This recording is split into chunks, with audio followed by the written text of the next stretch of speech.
I've spoke probably 25 times this year. And I've never been more nervous in my life, and I'll tell you why. To represent Mr. Temper, an American hero. That's a tall order. It's a lot different than what I'm used to, but I certainly do look forward to it. By the way, the young lady back there in green, just sitting down right now, she's pushing spring. Look, she's going to hide for a second. That's June Klein. Her husband is an American hero. American hero. But here's what we forget, and ladies, this is going to make you smile. The lady behind some of these American heroes are themselves American heroes for what they did, and their time wasn't just for 4 or 5 or 6 years. Theirs was a lifetime. A lifetime. And if you know what they've been through, I think it would give you a whole different look at some of the people we look at every day. I call him Mr. Temper out of pure respect for what he's done. And you can read all you want. You can look at all the pictures you want to look at. Until you sit down and you look right in the eyes of one of these veterans that's been in the heat of battle, I'm not sure you really understand. I know I didn't until I sat down with Mr. Temple. Why did I sit down? I had to write a college paper. And I'd write about people in my neighborhood because I grew up with some characters. And the professor said to me, you got to change gears a little bit. You're just writing about funny people all the time. You got anybody in your neighborhood that maybe there's a little meat to the story instead of just some funny things that happen to you on a ball field? So at the time I wrote about Mr. Temper.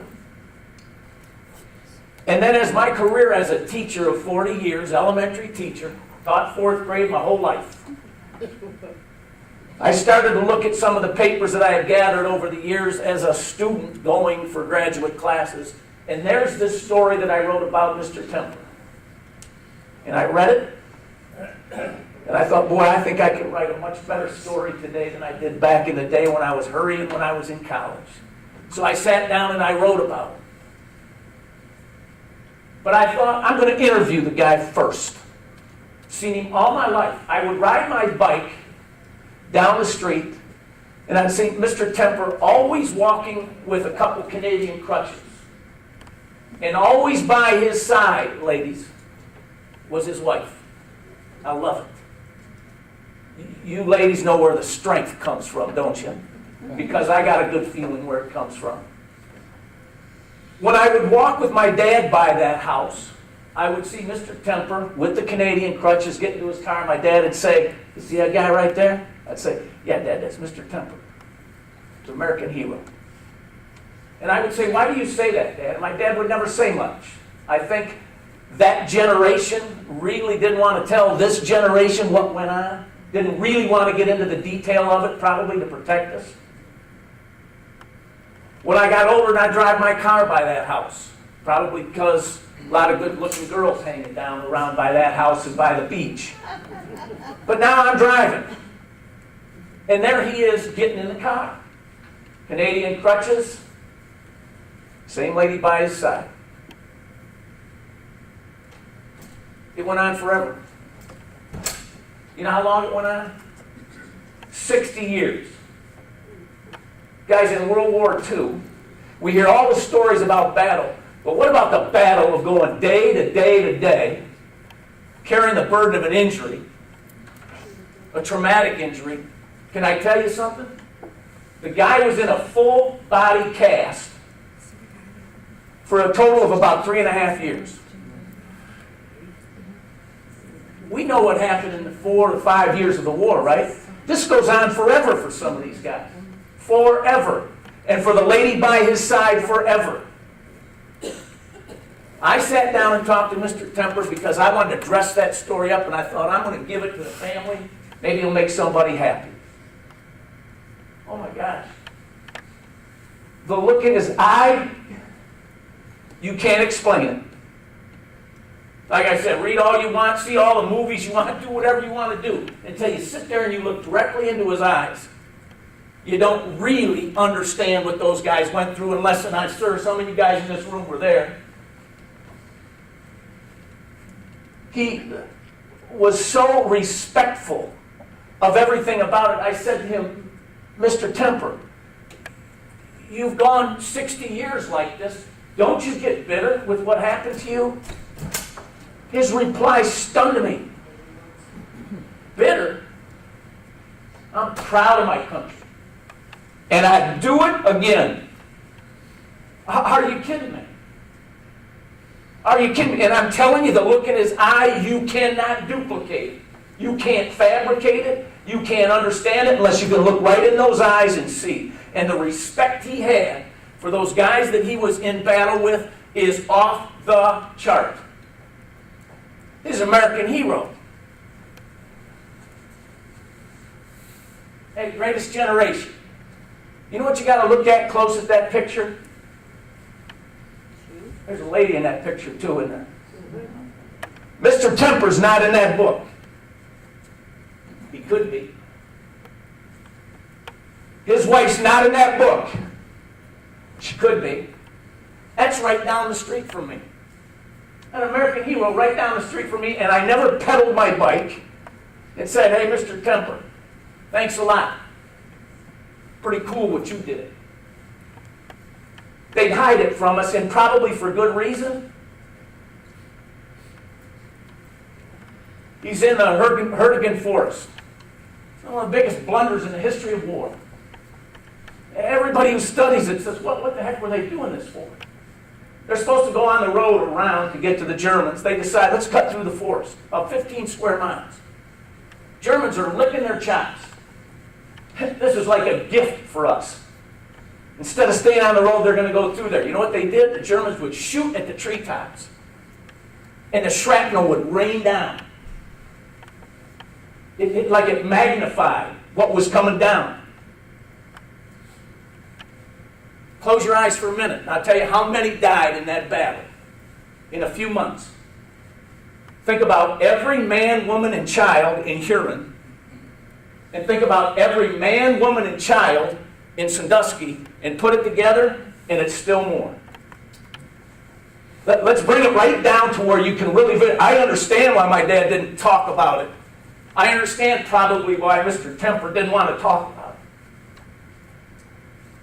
It's, you know, and there he is right down the street. His injury from the shrapnel coming down from those trees. And if you've seen any film on it, any video, they would actually, the trees would fall on these soldiers. The shrapnel coming down was tremendous. He had that hip injury from the shrapnel. I'll tell you something else about the Herdigan Forest, what it's known for. Guys turning and running.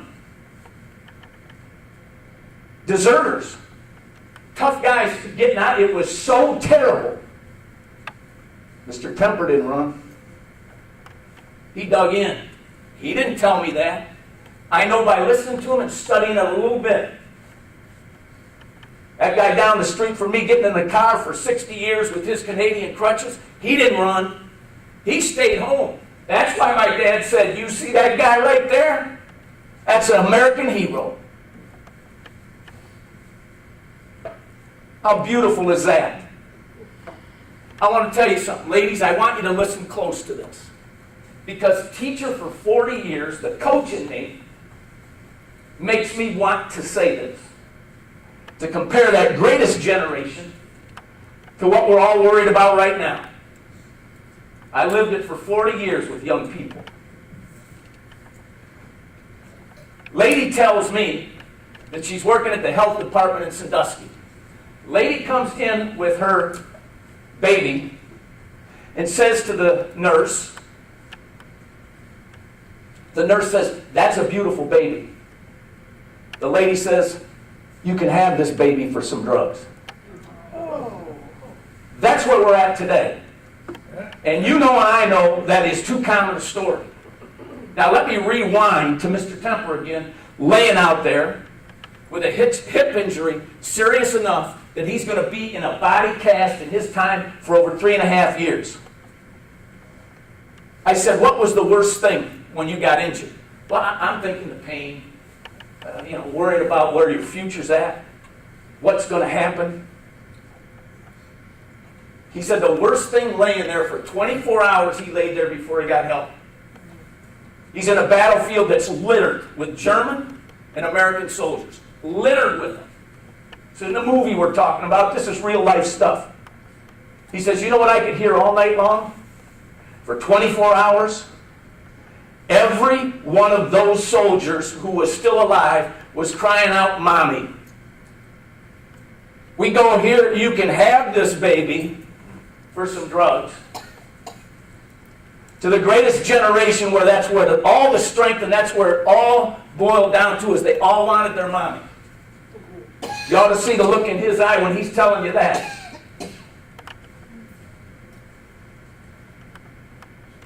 American hero. And I love it. Before he got injured, they come into his camp and say, we got to load you guys up. We got to go to the next battlefield over. They load up on the truck before they pull out. Someone goes up to Mr. Temper and says, you get out. Your name's Temper, right? Get out. Time went on, he figured out what it was. In the next field was his brother, who was killed. Somebody must have figured it out and said, don't let Temper come on over here because this might not be a good scene. And 2 guys from Huron. When Ted was 18 years old, sitting in the classes at Huron High School, let's take this down to a personal level, right over here where you can almost see it, they come in and say, young man, you've been drafted. You see the pictures of some of these guys? They look like they're 13 years old. And they're going over to do this. And they're going to battle with this for the rest of their life. Whoever it is that doesn't want to take care of the soldiers when they come home, we got to rethink that one. We're too wrapped up in technology and reading this and reading that and thinking we got it all figured out. These guys have spent their life so that us guys can sit in rooms like this and do what we do. But I think where we're missing the boat, and I'm just talking from the perspective, my narrow perspective as a teacher, we got to spend more time educating the young people about what the heck's really going on in our lives. And if we would do that, I think we'd be much better served. His brother Ernie was buried where, Ted? In Belgium? Okay. You ought to see the way those people take care of the cemeteries over there. A family gets a cemetery plot, and you take care of it, and you study it. If you call those people, they can tell you anything you want to know about that soldier. Where he's from, where he was injured, what battle he was in, it goes on and on. I will bet you a lot of money that those kids have a different respect for a soldier than we do. Greatest country in the history of mankind. That's what they tell me. And I believe we ought to be spending more time educating the young people as to what these men did in their lifetime. And there's a lot of Mr. Tempers out there. Am I right? You guys would know. Am I right? There's a lot of them. His story is unique. His story is special. But there's a lot of stories over there, and we ought to sink our teeth into them and respect and appreciate it even more. So now he's injured and he's on his way home. Where do they send him? Here in Ohio, that's where he's from. Mississippi. Paperwork or something? They want to get him home. There's a guy that's fought for his country. Can we at least get him home? Having no movement at all. One of the reasons he's in a body cast. Since they sent him to the wrong place, we're going to have a heck of a time getting him home because they had to take a window out of the train to get this guy in this full body cast onto the train. His brother-in-law on his honeymoon. On his honeymoon. They go down to Mississippi and they say, we want this guy home. Army's probably busy, probably got a lot going on. It's not going to happen. Not right now. We can't get him home. His brother-in-law comes to Columbus and talks to Senator Taft. Before you know it, Mr. Temper's on his way to here in Ohio. Pretty cool. Pretty cool. And guess what happens to him? On the way, word starts to spread that here's this soldier, wounded soldier, full body cast, coming home, and they got to take windows out of the train. So at a stop, they start to gather some people to watch this. Word starts to spread, and it got a little bit of a national deal going on. Come and see this soldier being right down the street. Hey, Dad, look at Mr. Temper getting in there. He's an American hero. I don't know how much my dad knew, but he knew enough to call him a hero, and it was well-deserved. He's in my neighborhood. My neighborhood. That's the way it should be. Should have pride. We should know where these guys are, and we should be proud of what they did, and we should educate the youth on it, and I would bet it'd get a little rid of a lot of the problems that we're having today. Am I right or am I wrong? You know I'm right.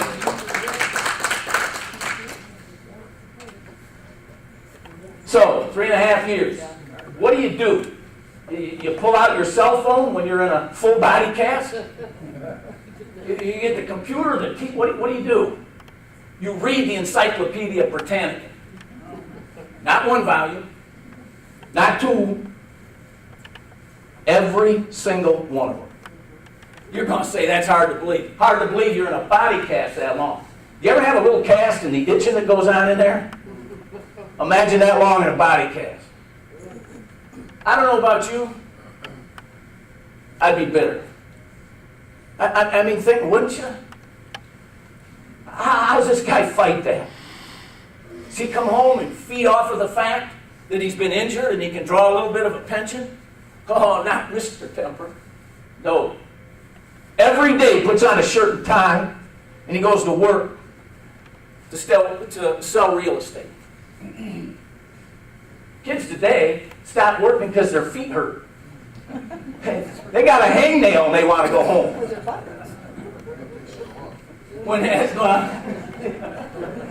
His son told me, Teddy, who's right here, the family, put your hand up if you're a member of Ted's family. Come on. Let's hear it for him. Son would come downstairs and Dad would be on the counter with his head down, groaning. I'll bet. Guys had more surgeries than you can imagine. You okay? Dad, you all right? I'm fine. Gets up, straightens the tie up, heads to work. You know what he said? Wonder how successful I would have been had I not had this injury, because it was tough for him to get around. Goes aggressive, fought for the country. I'm going to do what's right. I'm going to get up and I'm going to go to work.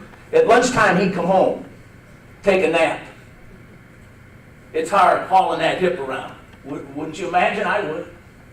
Takes a nap, gets up, straightens the shirt, the tie, heads back in for the afternoon of work. American hero. And you better have a lady at home that's going to help you get through that day every day. 18 years old. Guys at what, 66? 88? Figure it out. Long time to be hauling that World War II hip around. But getting up every day and going to work. You got to be kidding me. I spent a lifetime in a locker room trying to motivate kids on how to go out and play a football game. Wow. I mean, I respect it because it's something that you're trying to teach them along the way. This is real life stuff, something to hang your hat on and be proud of who you are and what you're all about.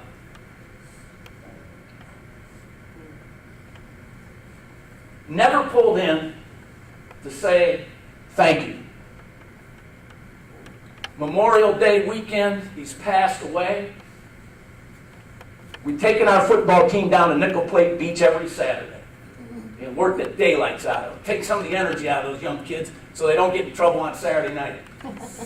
Afterwards, we'd always do a community service project or something, take them to NASA, do something with them. I decide, we're going to go see the Temper family. I call and say, want everyone in the family out on the lawn. We're going to be there at 10 o'clock. So we're down at Nickel Plate Beach, line up about 40 ball players in twos, put an American flag with the first one of them.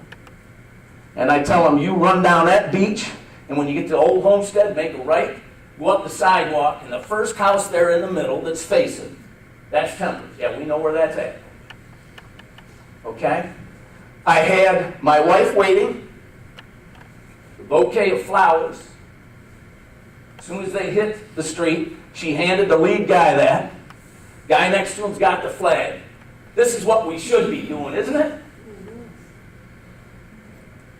I told the captain of the team, when you get there, you better have something good to say. You should put pressure like that on young kids, by the way. You have something good to say. And we talked about Mr. Temper a little bit. And whoa, those guys line the street. One takes up the flowers and heads it to the American hero there on high heels and gives her a little talk how much we respect what your husband did and your journey too. Then we sang a fight song. We turned around, grabbed the American flag, and they jogged on back. We have a football player right now playing at Toledo. They're talking he may get drafted from little old here in Ohio. Top receiver in the whole conference in Toledo's MAC conference. I have an exit meeting with each kid before they leave. I said, I want to know what the greatest thing to happen to you in here in football. Guys, this is a guy that scored like 7 touchdowns against Norwalk St. Paul. He got a lot of great things happen to him. He said, Coach, it was carrying that flag down the beach, going up to the Temper household and presenting that. Young kids today, if you give them the time, if you give them the respect, if you give them the history, they will respect what that generation has done and what that generation fought so hard to preserve. Thank God for guys like Dick Klein, Mr. Temper, and you guys in here that have been there. My hat's off to you. The world owes you a lot. And man, what a pleasure it was for me to talk to you guys today. Thank you.